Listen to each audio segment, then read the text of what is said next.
What is up, YouTube? It's Kingfisher745, and welcome to episode 60 of All Hail the King. In this episode, we're finally covering the phase teams, and I talked about them probably 3 podcast segments ago. So this is in an effort to catch up, and also phase teams are pretty sweet right now.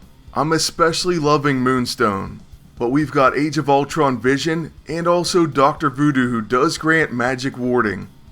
Now, as we begin, I do want to note that the original podcast will be linked in the comment section below. Also, in this episode, we're going to sort of feature Age of Ultron Vision, but the overall theme will be phased. Right off the bat, we're starting with one of our favorite characters on offense right now, and that's Moonstone. Okay, and the enemies apparently are going right after her first. That's a pretty smart move by the AI. Fortunately, after using Gravity Syndrome, well, in this case they have the Mystic Shroud, so we're just going to go ahead and use our level 2 Blinding Attraction on Iron Fist, and that will cause us to become phased. Basically, that saves us from the Mandible right away. Many enemy teams won't address phased at all. It's kind of a forgotten buff.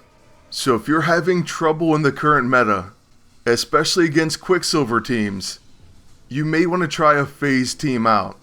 Moonstone can also immobilize Quicksilver with her level 1 forceful personality, so keep that in mind as well. Then on my agent setup, we are bringing out the Rectifier, and that's a quick action. It's going to cause energy feedback on the enemies, so causes damage after they perform an energy attack. Then for your allies, it's going to give them Rectifier. Energy attacks gain guaranteed hit and increased chance of critical hits. Plus, Energy Rebound will cause them to heal after they use an energy attack. It's a pretty good option with a team like this. Then after that, we caused our agent to go intangible as well. So yeah, with a team like this, you're going to avoid all attacks except magic and psychic. It also increases damage on your next attack, but it's removed after attacking. The good news about phased, intangible, astral form, buffs like that, you can still use items like the signpost, or even various effects from the synthetic cube. So it's a great way to avoid enemy attacks, while still doing damage or placing status effects. Honestly, a very similar approach is how I won my very first PvP character, Cable. I was severely outmatched, but I would dot the enemy team, then go phased, and use the signpost. It was incredibly effective and won me matches I had no business winning. The same could go for the current PvP season, except you do have to watch those magic and psychic attacks. Now, as you can see in this one, they've wanted Moonstone dead for quite some time, but her phase is keeping her in it, and it's going to allow her to ultimately use her Big Bang. But one other thing that should be pointed out is you can place the Quick and Powered ISO 8 on her, and that will allow her to use Big Bang attack really quickly. That's because her level 9 is now a buff, so it can be made a quick action. You may not want to use it right away because 1, you'll probably need to go phased, that way she can take some of the enemy's attacks, and 2, her new AISO, the Emerging Augmented ISO 8, grants Big Bang phased advantage, deals extra damage while phased, ignores enemy's defense stat, and attacks penetrate shields. If you don't have that AISO, I recommend you try to get it. And you're going to see why right here. So there's a massive hit on the entire enemy team, including 63,000 damage to the agent. So we know Moonstone's great, but like we said in the segment, we're going to use Dr. Voodoo and Kitty Pryde as well.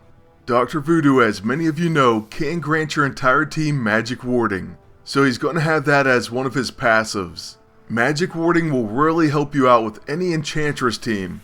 It's going to cause your team to take reduced damage from magic attacks, 50% less damage, and it prevents Cursed Mirror, Meteor Swarm, Dark Void, and more. So that's why a lot of us were using the Skeptic, because it provides the same benefits. But one other character that you can try, of course, is going to be Black Knight. His Pentecostal Oath also grants all allies magic warding.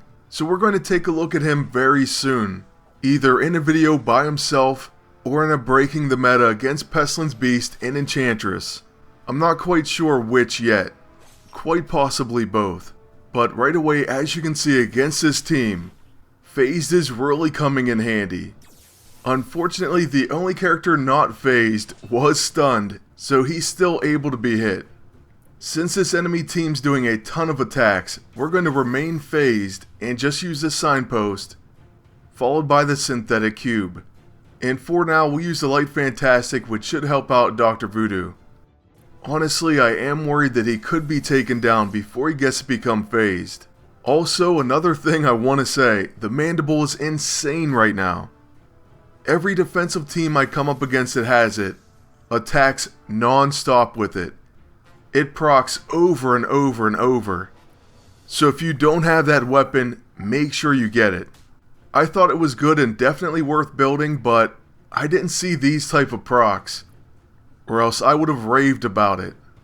But anyways, with our vision, we decided to come out of phased because we thought we could take down Ares before his next turn. We come up just short, so that was incredibly unlucky. And vision really pays for it. The better news though is our agent's avoiding this incredible flurry of attacks. Yeah, this is really sick. If it wasn't for phased, we would definitely be losing this fight. I think that entire exchange right there just sums it all up. And now with Dr. Voodoo, we're going to go ahead and possess Star-Lord. So he hits his own enemy agent. Star-Lord is pretty odd, so he still attacks us. But now with Dr. Voodoo's other attack, we're going to go ahead and use our level 2. Actually, let's use our level 1 once again on Peter Quill.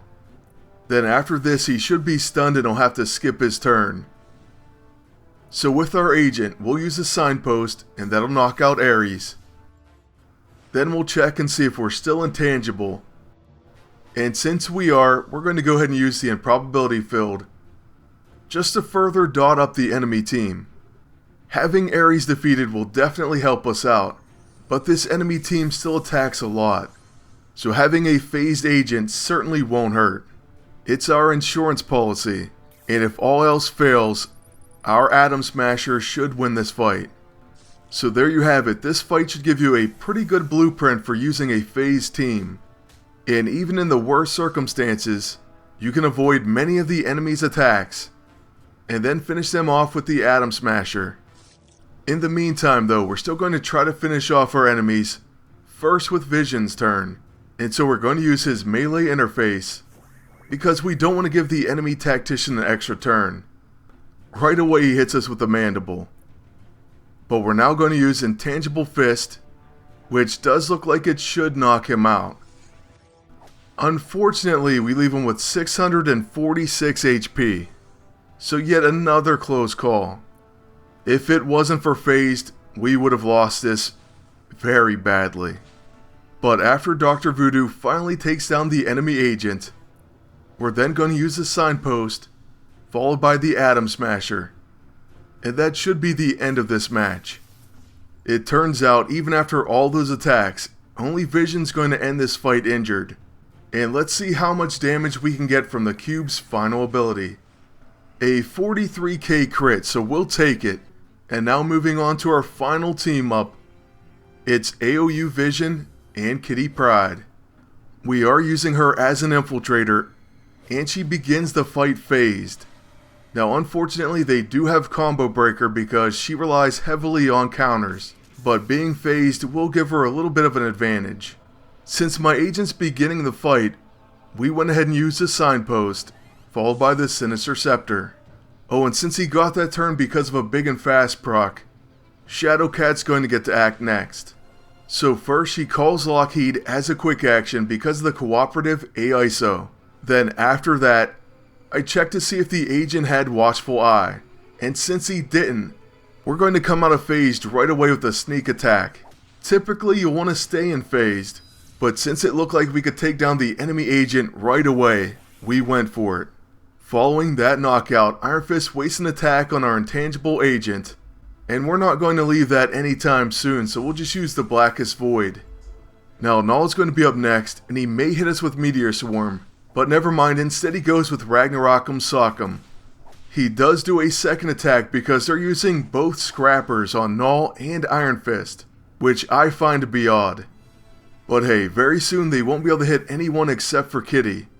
With our now phased vision, we'll use his level 6 Intangible Fist, and we'll use that on Iron Fist. This move is one of the few abilities that won't take us out of phased. The other one is Microwave Pulse. At this point, I mean, Kitty may be knocked out, but there's no way we're going to lose our agent or vision.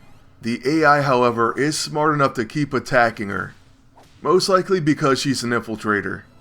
Fortunately for us, Iron Fist comes up just short, so on our agent's turn, we can use the signpost, followed by the light Fantastic, and this should actually help keep her alive. Meanwhile, my agent stays intangible, so I mean, how could you not like this? For once, I don't have to even worry. And that's usually what PvP is, just constant worry. And there, Meteor Swarm only hits one of our 3 teammates, and he's going to take a counter, plus our intangible agent counters with a Deathly Freeze Ray. At this point, only Iron Fist remains and we'll easily knock him out with a Solar Jewel. So that's how this one's going to end, and it's going to bring us to the end of this video. I hope you enjoyed it, and I want to thank you all for watching. I'd also like to ask you to please like, comment, and subscribe. Then until next time, good luck, and take care.